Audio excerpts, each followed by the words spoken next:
Hello, welcome to Oxford Heirlooms. Now in this video, I have my smocking mostly complete and it's turned out really pretty.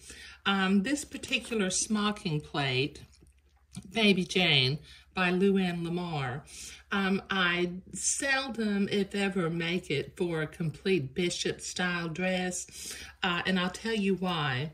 In order to get these nice round scallops, I have to count the pleats and mark them and draw a little curved line for me to follow as I smock.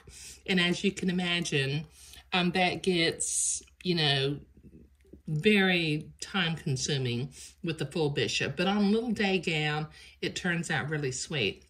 Now you'll notice I haven't smocked the top row yet because this top row goes up to row number 1 and I need to sew my neckband on before I come back in and smock those well, it'll actually be 2 rows because as you can see there are 2 rows next to each other with these little scoops. Okay, so let me set the front bodice piece aside because what I'm going to be working on today is the sleeve.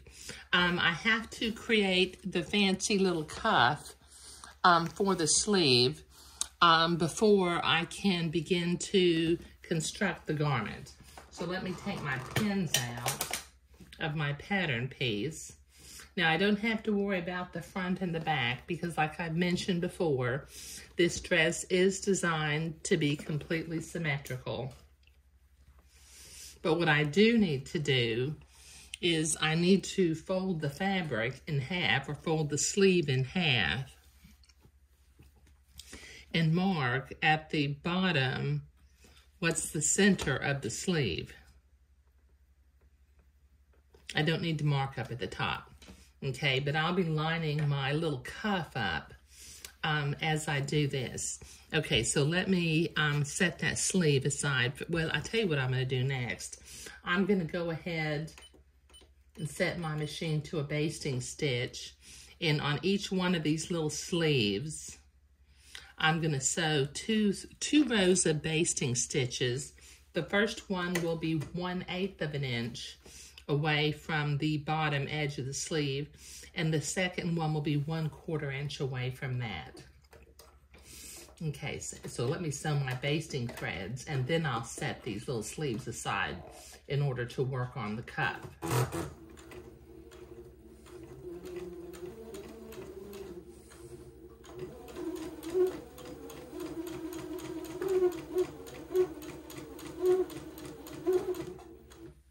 Okay, this is going to take me a few minutes to get the basting threads sewn on both sleeves, so I'll be right back.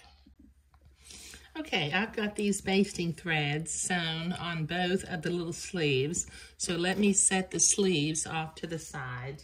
The next thing I'm going to do is I've got my little pattern piece, which is the beading for the cuff. Now, this beading it's going to be 7 inches long, so I'm going to start with my piece of beading.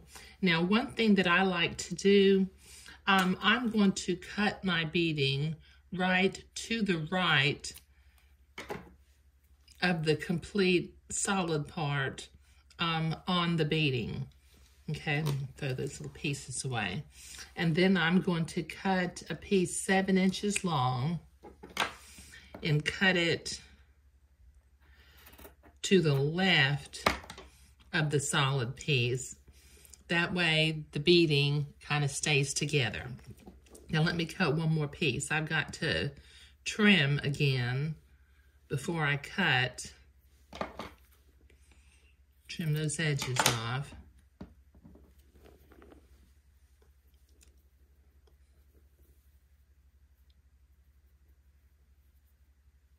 I think I'm going to measure it against this so I can make sure I have the same number of little holes.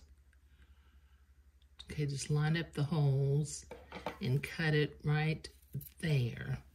Okay, Okay, so now I need to sew some entrecot on here, but as you can tell, I need to go to the ironing board and press and starch my beading real quickly, so I'll be right back. Okay, so I have that beading press. Now what I need to do next is I need to cut 4 pieces of beading that are slightly longer, just about the same length or slightly longer than the little cuff piece. Okay, that's 1.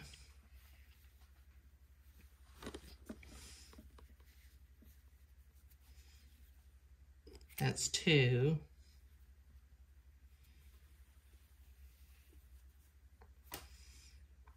That's 3.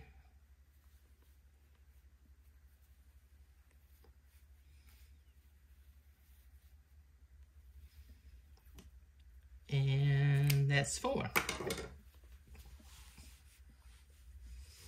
Let me set that extra entrecot out of the way in my little beading pattern piece now. Okay, so what I need to do before I can sew this on to both sides of the cuff, I need to trim one side of the entrecot on all 4 pieces.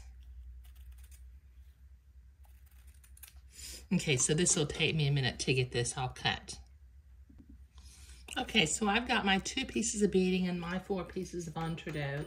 Now I need to set my sewing machine to a zigzag in the right stitch length and stitch width for sewing entrecot.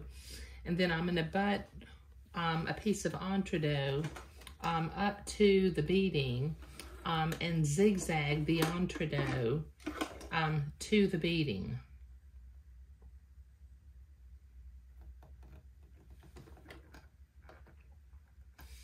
Okay, just making sure that I'm going in an entrecot hole and not piercing the rung.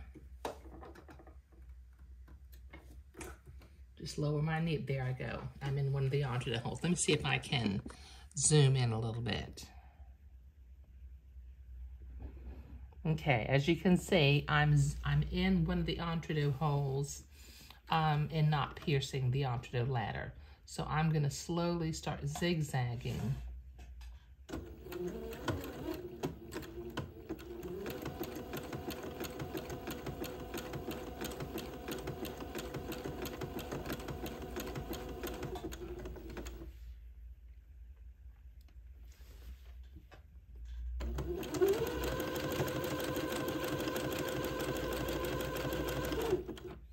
Okay, so I need to finish this side and repeat this for the other side and then zigzag entrecot to both sides of the other piece of beading. So this will take me a minute to get all this zigzagging done.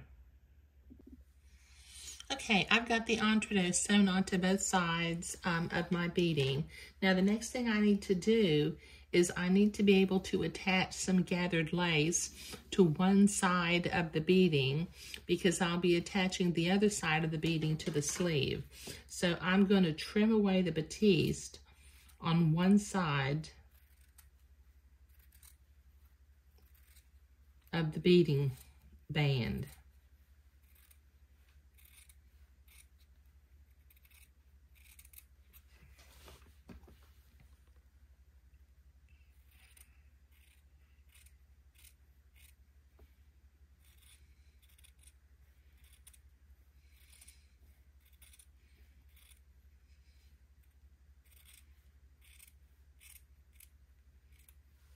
Okay, that gets both of them. Now the next thing I need to do is I need to cut a piece of lace that's 1.5 times the length of the beading cuff. Okay, so I'm gonna lay my lace down. Okay, now 1.5 times is the same as 3 halves. So I'm gonna fold that in half. So I've got 2 halves right here. And then I'll fold it again so that I have 3 halves in a layer and cut my little piece. Now I need 2 pieces of lace, 1 for each sleeve. So I'll cut another little piece, set that little scrap piece of lace away. Okay, now I'm going to catch a header thread and gather this lace until it's the same length as the beading piece. So let me get a straight pin, grab a header thread. Let me get one rather than two.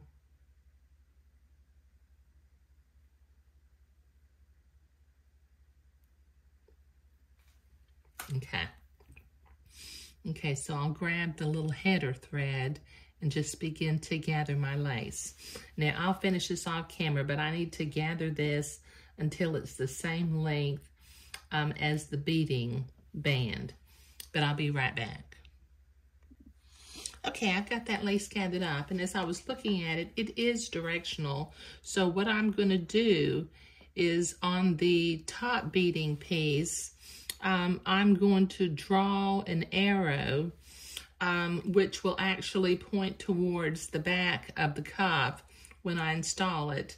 So I want to make sure that the lace flows from left to right as I put it on the beading. And then when I attach this to the arm, I will make sure that the lace is flowing to the back of the sleeve cuff. But this will take me a minute to get this sewn on. I'm still set to a zigzag. Let me see if I can zoom in a little bit. Okay, so I'm going to butt my lace up to the entredot and begin to zigzag it on.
Okay, so this will take me a minute to get both pieces of lace sewn on.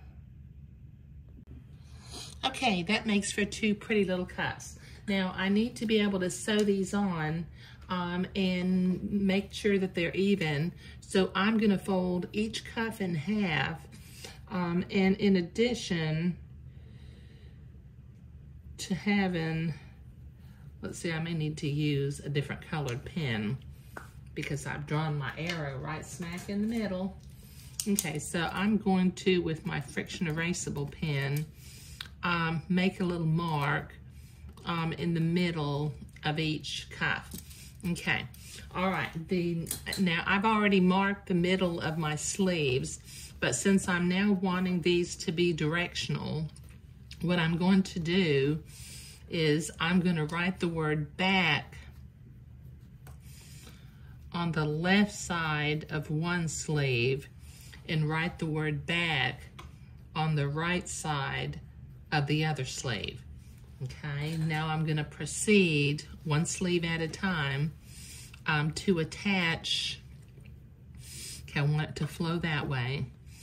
Okay, so I'm going to attach it in the middle first.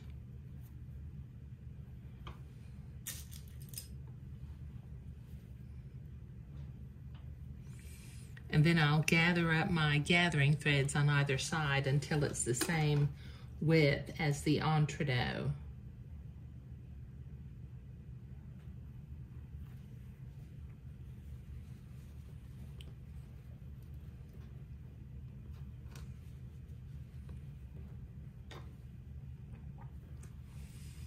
Let's see, that'll work. Okay, so let me pin this on.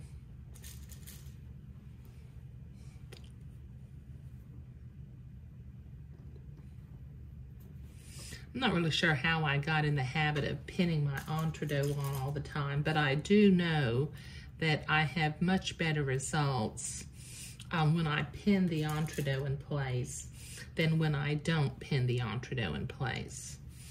And, you know, these projects, they're just way too much work, and there's really quite a bit of cost involved in the materials to have sort of sketchy results.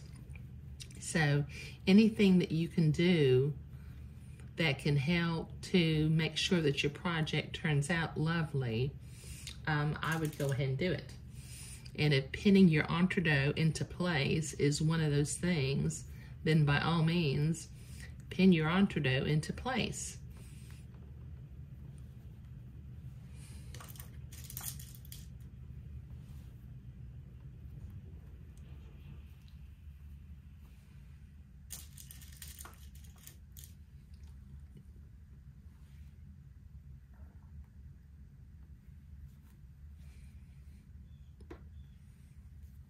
Okay, I'm going to clip my gathering threads now so that I'm not tripping over them as I sew.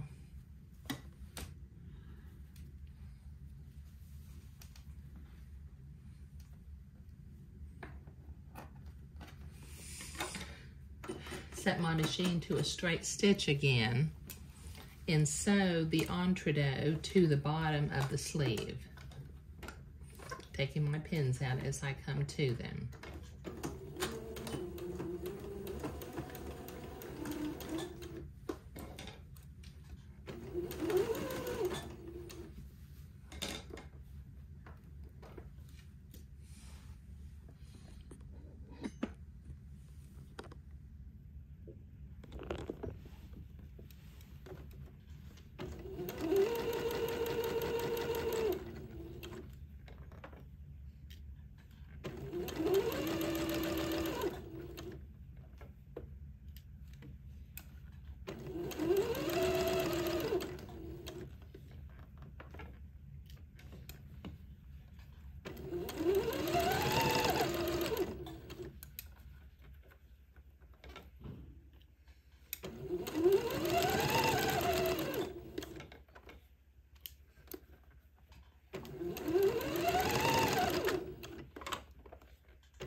Okay, now I need to repeat this with the other sleeve, so I'll be right back. I've got that sewn on with a straight stitch.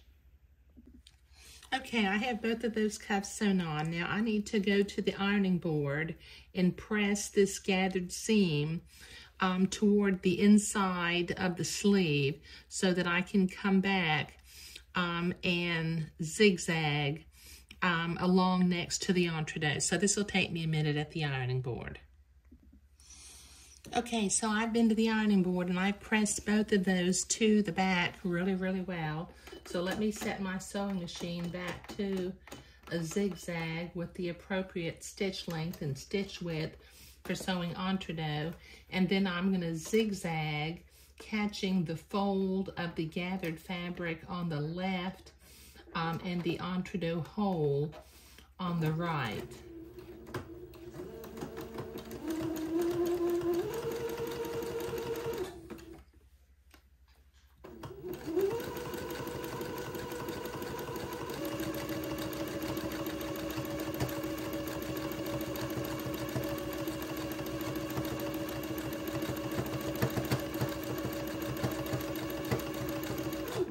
Okay, so this will take me a minute to get both sleeves zigzagged.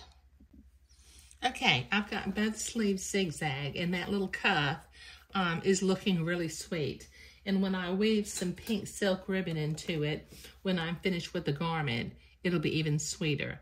Now, my bottom gathering row is showing, so I'm going to use my seam ripper, the dull side of my seam ripper, and I'm going to pull that gathering thread out and pull the gathering thread out of the inside on each of one of the sleeves. We do the other sleeve. Just grab that gathering thread and pull it out, and then you can pull it. Reach inside and grab the other one. Okay. All right. Now, I know I said that this garment had symmetrical sleeves, but since I'm so obsessive about the direction of lace, I've ended up making my sleeves not symmetrical. So I've got mirror image sleeves of one another right here. Okay. Okay, so in the next video, we'll begin to construct the garment. But in this video, I was attaching the fancy cuff band to the sleeves. So thank you.